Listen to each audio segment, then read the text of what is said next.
बिस्मिल्लाहिर्रहमानिर्रहीम। Dear student, अस्सलाम वालेकुम। मैं हूं doctor Imtiaz Ahmed Khan, chairperson department of law, university of Sahiwal.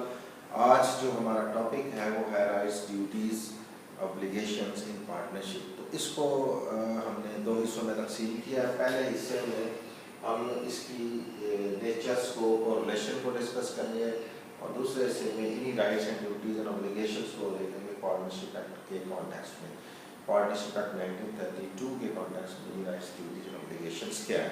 तो सबसे पहले हम देखते हैं कि ये जो rights and duties and obligations इनका आपस में क्या रिलेशन है। जैसे आपने देखा होगा, सुना होगा, पढ़ा होगा कि जी कहते हैं कि जी राइट्स के बारे में कुछ सिविल राइट्स हैं, ह्यूमन राइट्स हैं, नेचुरल राइट्स हैं, फंडामेंटल राइट्स हैं, कॉन्स्टिट्यूशनल राइट्स हैं, लीगल राइट्स हैं, मॉरल राइट्स हैं। इसी तरह ड्यूटीज़ के बारे में भी सुना होगा कि जी लीगल ड्यूटीज़ हैं और मॉरल ड्यूटीज़ हैं। तो जो हमारा फोकस है वो है जो राइट्स एंड ड्यूटीज़ हैं in the context of partnership act, in other words legal duties in the context of partnership act 1932। तो हमारा जो फोकस रहेगा वो रहेगा पार्टनरशिप एक्ट 1932 के कॉन्टेक्स्ट में। तो ये जो ड्यूटीज़ हैं इसका थोड़ा सा एक्सप्लेन कर दो कि ये जो ड्यूटीज़ हैं या ये मॉरल ड्यूटीज़ होती हैं या लीगल ड्यूटीज़ होती हैं। जब ये लीगल ड्यूटीज़ होती हैं तो इसको हम ऑब्लिगेशंस भी कहते हैं। तो अब हम इसका रिलेशन आपस में देखते हैं कि राइट्स, ड्यूटीज, ऑब्लिगेशन का आपस में क्या रिलेशन है। तो ये जो राइट्स एंड ड्यूटीज़ हैं ये आपस में इंटरकनेक्टेड होती हैं, इंटररिलेटेड होती हैं। आप इसे कह सकते हैं एक दूसरे का वाइस वर्सा होते हैं, एक दूसरे की को रेसिप्रोकेट करते हैं। तो इसको अगर हम मज़ीद सिंपलीफाई करें, इन सिंपल वर्ड्स हम इसे एक्सप्लेन करना चाहें तो हम कह सकते हैं कि ये जो राइट्स एंड ड्यूटीज़ हैं, for every rights there is a corresponding duty and for every duty there is a corresponding right. अच्छा, इसको आप फर्दर एक्सप्लेन करें तो आप इससे कुछ एग्जांपल्स लेते हैं। फॉर एग्जांपल लेट्स सपोज कि आप गाड़ी पे जा रहे हैं और आप देखते हैं कि रेड सिग्नल ऑन है। तो लॉ ये कहता है कि चूँकि रेड सिग्नल ऑन है तो आपको यहाँ पे स्टॉप करना है और ये आपकी ड्यूटी है। अब इसका करस्पॉन्डिंग राइट क्या है? इसका करस्पॉन्डिंग राइट ये है कि जो ही सिग्नल जो है वो ग्रीन में कन्वर्ट हो तो यू कैन गो थ्रू। और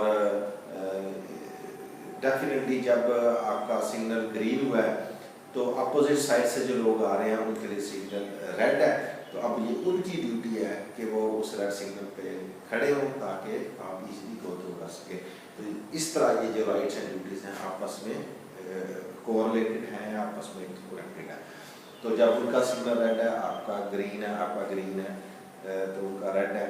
तो जब वो रुकेंगे आप जाएंगे और जब वो जाएंगे तो आप रुकेंगे। इस तरह जो है ना आपस में इनका रिलेशन होता है। इसी तरह आप प्रॉपर्टी की एग्जांपल ले लें तो लॉ ये कहता है कि आपको प्रॉपर्टी की जो आपका राइट है कि आपकी प्रॉपर्टी प्रोटेक्टेड है, उसको प्रोटेक्शन है इस सेंस में कि आपकी प्रॉपर्टी को कोई नुकसान नहीं पहुंचाएगा, आपको कोई इलीगली डिस्पोजेस नहीं करेगा, आपकी प्रॉपर्टी को कोई जो है वो उसकी स्टीलिंग में इन्वॉल्व नहीं होगा।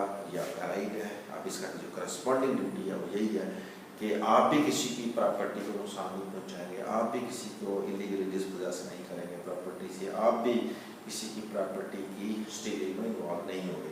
तो इस तरह ये जो राइट्स एंड ड्यूटीज़ हैं आपस में इंटररिलेटेड है। तो अब हम आते हैं पार्टनरशिप एक्ट 1932 के कॉन्टेक्स्ट में। तो उसमें हम देखेंगे क्या राइट्स और क्या ड्यूटीज़ और क्या ऑब्लिगेशंस हैं। तो उस डिटेल में जाने से पहले पार्टनरशिप एक्ट में किस किस्म की राइट्स और ड्यूटीज़ दी गई हैं उससे पहले हम इसको 3 सेगमेंट्स में डिवाइड कर लेते हैं और फिर हम इसको इंडिविजुअली अलग-अलग पार्टनरशिप एक्ट 1932 के कॉन्टेक्स्ट में देखेंगे कि वो राइट्स एंड ड्यूटीज़ क्या हैं। तो सबसे पहले म्यूचुअल है, फिर थर्ड पार्टी और रिफ्लेक्टिव। तो पहले हम देखते हैं mutual rights and duties and obligation. अब mutual rights and duties and obligation of the partners, आप इसको एग्जांपल से एक्सप्लेन करते हैं कि लेट्स सपोज कि ए और बी दो पार्टनर्स हैं किसी पार्टनरशिप में। आपस में म्यूचुअल राइट्स एंड ऑब्लिगेशंस हैं। म्यूचुअल राइट्स ऑब्लिगेशन मींस ए के कुछ राइट्स हैं टुवर्ड्स बी और इसी तरह बी के कुछ राइट्स हैं टुवर्ड्स ए, इसी तरह ए की कुछ ड्यूटीज हैं अगेंस्ट बी, इसी तरह बी की कुछ ड्यूटीज हैं अगेंस्ट ए। तो इस तरह जो है ना वो राइट्स एंड ड्यूटी आपस में म्यूचुअली जो है ना वो एग्जिस्ट करती हैं। आगे आते हैं जी थर्ड पार्टी। थर्ड पार्टी क्या है?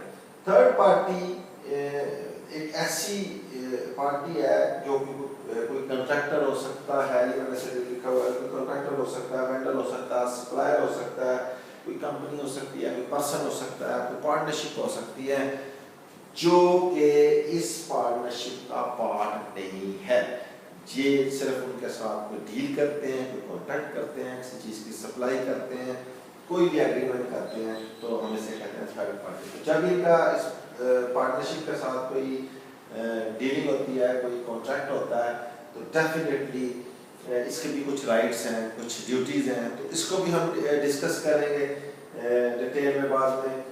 तो जो थर्ड कैटेगरी है वो है रिफ्लेक्टिव। अब रिफ्लेक्टिव का जो कंसेप्ट है वो इस तरह है कि लेट्स सपोज के तीन पार्टनर हैं ए, बी एंड सी, और कोई थर्ड पार्टी है जो इनके साथ डील कर रही है। अब ये जो थर्ड पार्टी इनके साथ डील कर रही है, लेट्स सपोज के ये इसने सी के साथ डील किया है। अब सी के साथ जब इसने डील किया है तो डेफिनेटली कोई या तो सी को कोई बेनिफिट हुआ है या लॉस हुआ है। तो अब हमने ये देखना है कि अंडर द लॉ कि अगर कोई लॉस हुआ है तो क्या ये लॉस बी और ए की तरफ रिफ्लेक्ट होगा या नहीं होगा। इसी तरह अगर कुछ बेनिफिट्स हुए हैं तो वो बी और सी की तरफ रिफ्लेक्ट करेंगे कि नहीं करेंगे। तो उसमें यह है कि अगर लेट्स सपोज के सी ने विद अथॉरिटी काम किया है, जो अथॉरिटी उसने दी हुई है बाकी पार्टनर्स ने उस अथॉरिटी के अंदर आते हुए उसने काम किया, तो वो जो राइट्स है अगर कोई लॉस हुआ है तो वो रिफ्लेक्ट बैक करेगा टुवर्ड्स बी एंड ए। तो ये हम बाद में डिस्कस करेंगे कि कौन सी सिचुएशंस में और किन किन सर्कमस्टांसेस में जो है ना वो लॉस या प्रॉफिट जो है ना वो रिफ्लेक्ट करेगा। और यहाँ पे हम सिर्फ ये देखते हैं कि ये हमने तीन कैटेगरीज में डिवाइड किया है, mutual rights and duties, third party rights and duties and reflective rights and duties. और डिटेल हम नेक्स्ट लेक्चर में इंशाल्लाह डिस्कस करेंगे। तो अभी हमारा आज का लेक्चर यहाँ तक। आई होप कि आपको समझ आ गई होगी। अगर आपको क्वेश्चन हो तो you can ask questions through comments और व्हाट्सएप ग्रुप और थ्रू कॉल और text. Thank you very much. See you in the next lecture.